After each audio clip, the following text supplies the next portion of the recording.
आज सकाळर 10टी बड़ खबर। भाणीजींको बाहाघରରେ सामिल हेबे मनीष सिसोदिया। कोर्ट देले 3 दिनर अंतरीण जामिन। दिल्लीर राउस एवेन्यू कोर्ट आम आदमी पार्टी नेता मनीष सिसोदिया को 3 दिन पई मध्यवर्तीकालीन जामिन प्रदान करिसेंती। अरविंद केजरीवाल और भगवंत मान सपरिवार कले अयोध्या रामलला को दर्शन, शेयर कले फोटो।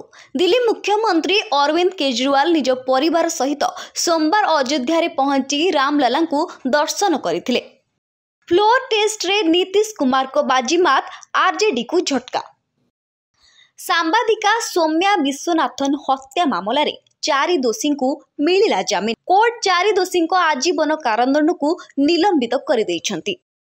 यूपी रो गाजीपुर एक आश्चर्यजनक मामला सामना को आसीछि।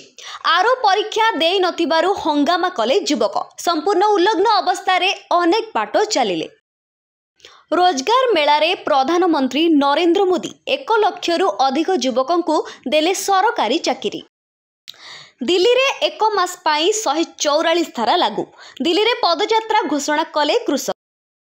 मथुरा रे चलंता बस रे निया लागिबा परे पछरु धक्का देला का 5 जण जीवंत दग्ध। नवरंगपुर जिला छरीगाँ पुलिस पाई चैलेंज सृष्टि करिसेंती डकायत दल। मारणास्त्र देखाई लुटी नेले 14 लाख टंका। गत 1.5 मास धरी लगातार चलीछि डकायती। विवाह पाई सामाजिक स्वीकृति न मिलिबारु जीवन हारिले युवक युवती। नवरंगपुर उमरकोट थाना बुर्जा खां पंप हाउस भितरु मृतदेह उद्धार होईछि। आज सकाळर 10टी बड़ खबर को एठी रखुछु। नमस्कार।